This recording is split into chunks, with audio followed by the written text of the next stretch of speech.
পঞ্চায়েতের বিরুদ্ধে একাধিক ক্ষোভ প্রকাশ করে দলের পদ থেকে ইস্তফা দেওয়ার কথা জানালো তৃণমূল বুথ সভাপতি সহ কমিটির সদস্যরা। আমার এই কথা নিয়ে আমি অঞ্চল সভাপতি আমি নিজেই প্রশ্ন করছিলাম যে করক পঞ্চায়েত যে আমাদের এই কাজটা করতেছে আপনারা কিন্তু দেখেন না চোখ দিয়ে। অঞ্চল সভাপতি আমাকে বলছে ওটা আপনি মিটিং নেন, আপনি তো বুথ সভাপতি, মানে আমাদের কথা কেউ মানতেছে না, কলকম মানতেছে না, আমাদের পেছন থেকে লোক এলেও মানতেছে না। তাহলে আমি কি করবো এখন?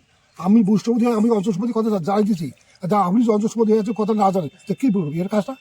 এই বিষয়ে অঞ্চল সভাপতির সঙ্গে কথা হয়েছে? কথা হয়েছি তো, আমি নিজে কিন্তু 3 দিন কি আশ্বাস দিয়েছেন? ও বলছে যে আপনি করি নেন না, আমার কথা বলে। আমার কথাটা আমি ডাকাই দেবো কলকম পঞ্চায়েত বলি তো পঞ্চায়েত কিছুই না হয়। সামনেই তো লোকসভা নির্বাচন, তার আগে আপনারা ইস্তফা দেবেন, কতটা প্রভাব পড়তে পারে বলে মনে করছেন? পড়বে, মোটামুটি পড়বে, 350-400 টোটালে পড়ে যাবি। এই বিষয়ে অঞ্চল সভাপতিকে বললেও তিনি কি এই ব্যাপারটা গায়ে লাগাননি? না লাগাইনি তো, আমি 3 দিন বলছি ওকে যা। আপনারা কাদের বিরুদ্ধে ক্ষোভ উগড়ে দিচ্ছেন? পঞ্চায়েতে তো পঞ্চায়েত তো আপনাদের ডাকে না, এই বিষয়ে অঞ্চল সভাপতি বলা সত্ত্বেও কোনো কাজ হয়নি। না করে নেই। কি নাম আপনার? তো বুঝবার গিয়ে কোন দায়িত্বে আছেন? বুথ সভাপতি, এ কত নম্বর বুথ? 240 নম্বর বুথ, সংসদ সংসদ 20। কতজন ইস্তফা দিচ্ছেন আজকে? আজকে 14-15 জন। 14-15 জন। যদি আপনাদের এই সমস্যার সমাধান না হয় তাহলে পরবর্তীতে কি তাহলে হবে? আমরা দেখি তো স্থাপতি দিয়ে দেবো আবার। তাহলে দল থেকে ইস্তফা দিবেন, হ্যাঁ। চুপচাপ বসে থাকবেন? আমরা উঠিয়েছি সাধারণ লোক হিসেবে থাকবো, সাধারণ লোক হিসেবে থাকবো। আমাদের বুথ কমিটি একটা বুথের সভাপতি হয়েছে যেগুলো দাম না থাকে সেই দলের থাকি লাভ আছে? আপনাদের মূল্য দিচ্ছে না? না, কোনো দাম দিচ্ছে না। এই বিষয়ে কি আপনারা অঞ্চল সভাপতিকে জানিয়েছিলেন? হ্যাঁ অবশ্যই জানাছি। তিনি কি বলছেন? উনি বলছে বলে হ্যাঁ করবো, হ্যাঁ যাবো, ওই যাবো করিয়ে আর আসলো না। এখন তারপরে আবার তপন ঘোর কাছেও গেছিলাম বলে সভাপতির কাছে, উনিও বলছে বলে যাবো, তাই কোনো আর সুরে আর হলো না। আর ওই পর্যন্ত এমনি আছে। এখন আমরা কি করি? এখন যদি দলে যদি আসি আমরা কিন্তু কমিটি থেকে আপাতত আমরা ইস্তফা দিচ্ছি। কেন যে কমিটি থাকি যদি আমরা কমিটিতে তো মূল্যবান পাই না, তাহলে সেই কমিটি থাকিয়ে আমার কি হবে?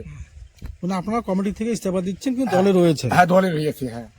আচ্ছা, কোনো ভাবনা চিন্তা রয়েছে অন্য কোনো দলে যাওয়ার? না, কোথাও যাবো না। কেন যাবো? আছি, এখানে আছি। তাহলে কি কার বিরুদ্ধে এই ক্ষোভ?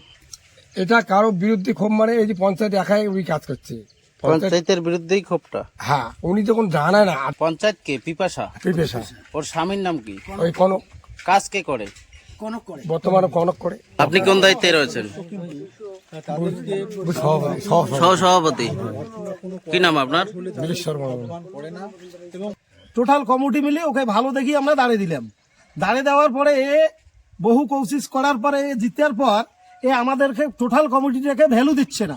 এখন কেন ভ্যালু দিচ্ছে না ওই জানে, কিন্তু এতদিন পঞ্চায়েতি ভোট ইলেকশন হওয়ার পর আজ অবধি ও তো জানে না যে কমিটিতে আর আমরা কে কে আসি।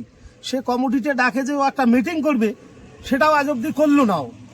তো যখন ও করলো না, তার মাঝখানটা 2-1টা কাজ আসিল আমাদের সরকার থেকে, অঞ্চল থেকে, সেই কাজগুলো বন্টন ও একাই করলো। আজ অবধি আমরা কমিটি কেউ জানলো না। আমাদের বুথ সভাপতি, আমি সম্পাদক আছি, তারপরে সহসভাপতি আছে, তারপরে জেলার কমিটির আছে, কেউ এগুলো জানলো না যে কাজটা কোথায় কোথায় দিল। তারপরে আমরা ওকে একদিন ধরছিলাম, ধরার পরে বলছিলাম যে এই কাজগুলো কেন করলি, সে আমাদেরকে কোনো জবাব দিল না। এই কথা আমরা আমাদের অঞ্চল সভাপতি গৌরীবাবুকে জানাইলাম। সে আমাদেরকে আশ্বাস দিয়েছিল ঠিক আছে আমরা 2-4 দিনের মধ্যে এই ভেজালটা মিটাবো। তাও কিন্তু আসলো না, সেও আসলো না। বারবার আমরা ফোন করা সত্ত্বেও ও আজকে যাব কালকে যাব, তারপর ও আসলো না। না আসার পর আমরা টোটাল আমাদের 14-15 জন কমিটি আমরা চিন্তাধারা করতেছি, আমরা এই যে পথে আসি, যে পথে আমাদের কোনো দাম নাই, সেই পথ থেকে আমরা সবাই মিলে আসবে সাংবাদিক করে আমরা 2 দিনের মধ্যে লিখিত অভিযোগ আমরা তপন বাবুর কাছে ওখানে পাঠাবো, আমাদের ব্লক সভাপতির কাছে। তারপর আমরা আমাদের দলকে ভালোবাসি, দলের হ্যাঁ আমরা আছি, তবে আমার কমিটিতে নাই। আজকে জেলা সভাপতি অভিজিৎ দেব ভৌমিক শীতলকুচি ব্লক তৃণমূল কার্যালয়ে আসতেছেন এবং সেখানে সভাপতিদের নিয়ে অর্থাৎ বুথ সভাপতিদের নিয়ে মিটিং রয়েছে। সেই মিটিংয়ে আপনারা কি এই বিষয়টা তুলে ধরবেন? তো মনে হয় তো আমাদের যে বুথ সভাপতি তাকে এখন পর্যন্ত জানানো হয়নি যে অভিজিৎ ভূমি আসবেন, কারণ আমাদের সঙ্গে ওর রিলেশন নেই। আমাদের বুথ সভাপতি জানবে কি করি? ও জানলে তো আমি জানতাম, আমি জানলে আরো আমাদের এখানে 14 জন জানতো। অঞ্চল নেতৃত্ব জানায়নি? অঞ্চল নেত্রীও জানায় নাই, পঞ্চায়েতও আমাদেরকে বলে নাই। আজকে বুথ সভাপতিদের নিয়ে এবং পঞ্চায়েতদের নিয়ে একটা কর্মশালা আছে শীতলকুচি ব্লক পার্টি অফিসে, সেখানে জেলা সভাপতি আসতেছে, আপনাকে বলা হয়নি? ডাকা হয়নি? কেউ ডাকে নাই আপনাকে? এখনো করেনি। ডাকাই নাই তো, ডাকে নাই তো আমরা যাবো কি করবো?